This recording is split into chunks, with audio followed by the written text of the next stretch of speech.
Hello, friends, artists, and creative types. Today's video, I'll be going over this cathedral I believe it's in Rome. Um, and the message or this video is for you is if you're maybe in a rut, what are the reasons for your rut? Are you in a rut because you're being a perfectionist and you're not getting the results you want, whereas your your path to success is a series of steps and you're trying to make a leap? Or is it literally a rut and you're following the same path over and over and over, creating a rut? So the perfectionist side of things and the try something different, get out of the rut. Um, if you look at this painting behind me, and I'll put it on screen, its perspective is off. It's a little bit wonky, but I'm still putting it into a video. It was still fun to do. And really, that's what painting's about. I mean, unless selling paintings in a gallery is your bread and butter, focus on the fun and the results will come. So then, if you're in that rut, what I tried today was I did a sketch did the initial sketch with a 2B, and then I used Faber Castel Graphite Aquarelle pencils. That's a mouthful. And I used those pencils, sketched everything in, and then did my wash, which I'll show in the video. Let that dry, and then did a second wash of colors over it. And I show the colors as well. And so it's just a different way. It's a different look. It's far different look from my vibrant elephants and rhinoceroses. So go out. I mean, I bought 3 pencils. It was like $6. Go out, look for something different, or just paint something that you don't ever paint. Coming up is I think it's National Peace Rose Day or something like that. I think I've painted 2 flowers in my life, so I'll be doing that. So do something to shake it up, because remember, if this isn't your bread and butter and you're not having fun doing it, what's the point?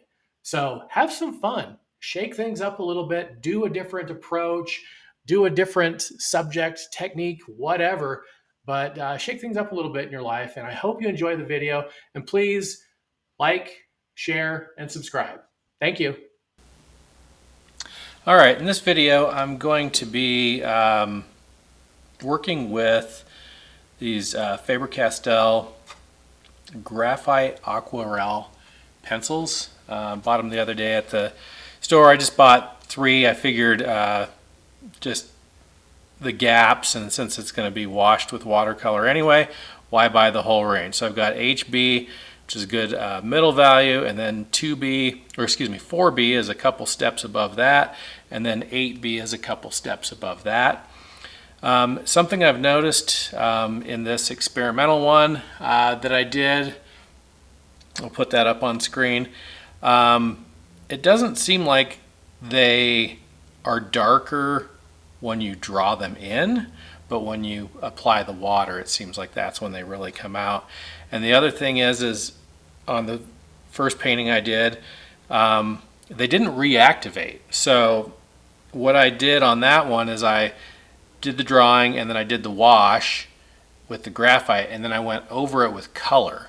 And the color, when I went over it with the color, it didn't lift that. So I think I kind of like that about it. And I know that there are some other water-soluble graphite aquarelles that also have a little bit of color in them, but it really reminded me of this artist from the 1800s that was one of the first people to go to Mexico and Central America and document, this is pre-photography, he went and documented like Chichen Itza and other Mesoamerican structures. And so it kind of reminds me of that. It has just a very, it's not super vibrant, which despite all of my paintings of crazy vibrant animals, I do like some things that are toned down and more muted. And some of this gentleman's pictures, I'll put his name up, it's escaping me at the moment, but some of his paintings just take me, you know, suddenly I'm an 8-year-old boy again wanting to go out and explore. So I'm going to shoot this now as I'm filming it, and I'll paint that and I'll let that dry, and then I'll go over it with some colors. So again, doing a little test drive with the Faber Castel Graphite Aquarelle pencils. Oh, and one more thing, I did do the initial pencil sketch with a 2B regular graphite pencil, and then after I did all this and I walked away, I noticed that this building is kind of leaning a little bit, and it kind of kept going. So I know that my perspective is a little bit off, but it's fine. It was just a quick sketch, and I again enjoy just doing something quickly. So without further ado, here's the test run number 2 of these pencils. Thanks.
All right, so the initial wash has dried now.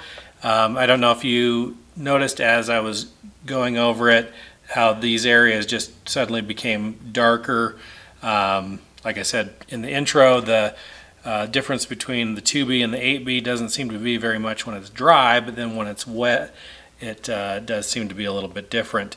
So now I'm going to move on to the color, and the colors I'm going to use, I've got a burgundy yellow ochre by Daniel Smith, very similar to a raw sienna, but maybe a little bit less yellowy. And then the next color, burnt sienna, acting as a red. And then in Danthrine blue, the pigment in that, or its pigment, is used to make some indigos, so it's a little bit like that. It doesn't make a very good green, doesn't make a very good purple, but it does kind of replicate the indigo. And then I'm going to use a little bit of maybe phthalo turquoise or cobalt teal, but these will be the primaries, and then I'll maybe float a little bit of this. I think the cobalt teal maybe in the shadows, just to give a little bit of sparkle, because other than the blue sky and a little bit of yellow in the building over here, the cathedral entrance, there's not a lot of color in this. So I'm going to just lay in some yellow and then drop in some burnt sienna and just move my way around and try to, you know, the colors that we think belong in certain places, put in a little bit, like I said, the cobalt teal and some of the indanthrene blue maybe in the shadows, dropping in complementary colors here and there just to kind of create, you know, like have this yellow and then have this be a little bit purple and let them bleed into each other. So that's the plan of attack for the next phase. And then I'm going to pre-mix those colors probably in the porcelain flower, but I am going to keep the camera tight because the colors really aren't that important. It's just, you know, because you might not have this burgundy yellow ochre, and you might have a different burnt sienna or a different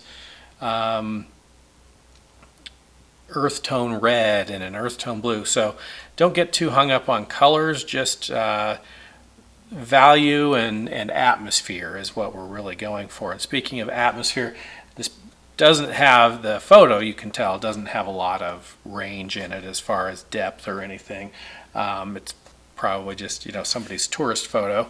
So I might, you know, leave this a little bit hazy back here, and then maybe just have the top of this dome, which does have a little bit of kind of teal colors in it. So maybe that, and then, you know, the blue sky, maybe that's kind of coming out of a fog, and then you know, the focus, you know, this area, you know, having some focus, and then continue the darks. So again, it's mainly about the water-soluble graphite pencils than anything else, but it's just something to add a different thing to your kit. I think it would be great for if you're out and about,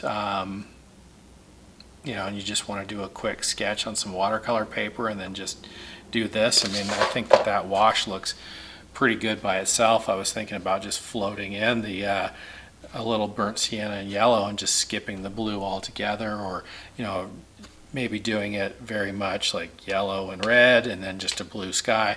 A very classic look, but I'd rather have the colors do some mixing and make it look nice and lively. So I'm going to mix up the paints and we'll get started.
All right, so the painting has dried, and pretty happy with the way it looks. I like the way the colors blended in this area.